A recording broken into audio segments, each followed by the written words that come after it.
What is going on, guys? Welcome back. Today I'm on my two-way scoring machine in NBA 2K22 Next Gen. Today we're going to be playing in the event center. We're going to be playing the 90s event, and look at the fit, bro. I got the leprechaun fit going on with the Converse. Man, this is a good fit. You know, got to get ready for St. Patrick's Day and all that. But let me show you guys the progression on this build real quick. Alright, so basically this is what the build is looking like currently. I have a 96 midi, an 85 3-pointer. I have no driving dunk, which I'm going to make a separate video about not being able to have driving dunk, but still being able to finish at the rim. Now let's take a look at badges. Right here, we have silver slithery finisher, gold acrobat, bronze teardropper, shooting. It's probably my maxed out section. I have Hall of Fame difficult shots, hot zone hunter, and sniper, and a couple other badges.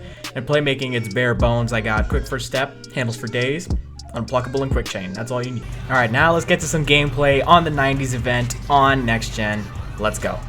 All right, so first game was a pretty even matchup between me and the opponent. We both had relatively the same win rate, except I score a little bit more than he does, and he gets a bit more assists than I do, or at least that's what it looked like. Right here, trying to ISO a little bit, pull up. It's a white, but it goes in. Just trying to get a quick bucket, which is something I do a lot more now on Next Gen. Right there, my teammates get a really good contest. And you know what? While this gameplay is going on, I'm also going to talk about my thoughts for Next Gen, because I've recently switched to Next Gen. Right there, my teammate decides to go up with a close shot and it doesn't go in, but it's okay. Right here. Yeah, I'm pretty much going to clap this guy the entire game, and I think I scored like 19 out of our team's 21 points. But to go back to what I was saying, I really do enjoy playing on Next Gen. The gameplay feels a lot smoother, the dribbling feels a lot smoother, and the builds, since you can play really good defense while still being able to finish and shoot, it becomes a lot easier to make a good build, and it also becomes easier to play defense, because if you want to be able to shoot and finish on current gen, you're gonna have to sacrifice defense on the end of that and only get something around like the 70s and 80s when it comes to defense. Not only that, but on Next Gen, you can get an elite contact dunk while still having high 90s three-pointer. That is literally impossible on, and I missed right there, that is literally impossible on current gen. You cannot get a build with a 92 driving dunk while still having, hell, above a 60 when it comes to shooting. Right here, I'm missing again. I was playing really bad at the beginning of this game, but right here, I'm trying to hit a little behind the back, pass it to my teammate. Wish he would have pulled it up right there, but it's okay. I could pull it up. I can green. Now I got 9 points. Field goal percentage is not super high. I took 2 really dumb shots. Actually, one of them I should have made. The other one, I should have just passed to the teammate, but he wasn't cutting to the basket either. So it was kind of just a lose-lose situation in that case. I probably could have gotten the shot off sooner, and the hedge defender wouldn't have been able to make a play on it. Right here, nice little behind the back, and we green the shot. You guys know, you've seen me play on current gen. You guys know I'm a shot creator, and I love this game when it comes to shot creating, hitting pull-ups, hitting step backs, hitting spin jumpers. Right here, stop, pop, boom. Man, let me tell you something. The dribbling is so much smoother on Next Gen. I really enjoy it a lot compared to current gen.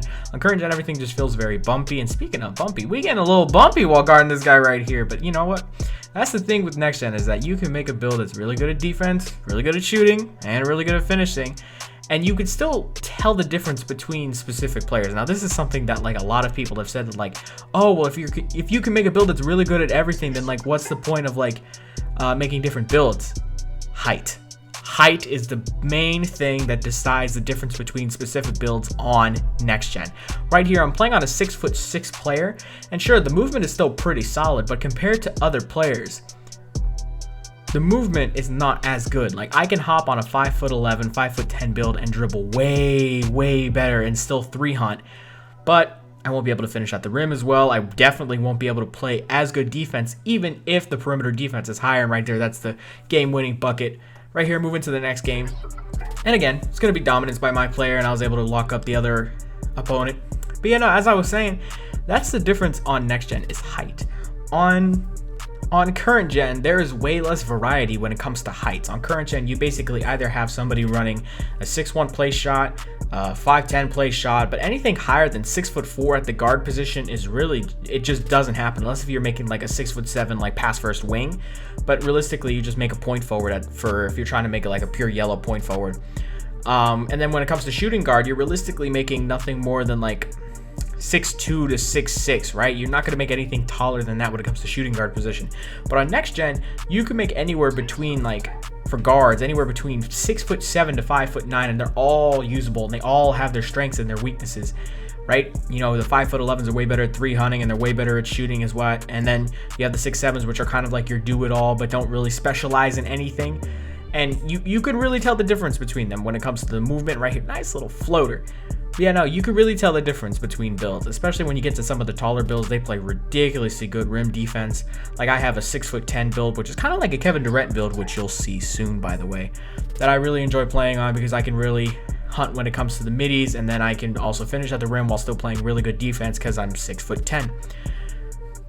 But you know what, man, that's pretty much it. When it comes to like content that I want to do for like the rest of this year on 2K, I realistically want to do next gen, and I want to main on next gen. And the other thing too is that I haven't really been uploading recently because I've been dealing with a couple things outside of I was about to say outside of content creation, but yeah, no, basically that pretty much.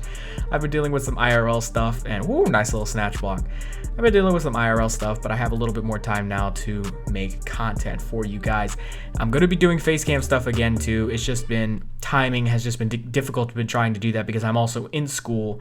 So having time to do face cams, edit, go to work, and this and that, it's kind of difficult. I'm not even going to lie. But we're going to be getting back to that pretty soon. And right here, ooh, nice little chainment getting thrown together with the AI. Fade away, green. That's going to be it for this video, man. I hope you enjoyed this video, and if you did, please leave a like and subscribe if you want to see more content like this. And hopefully, I'll see you in the next video. Peace.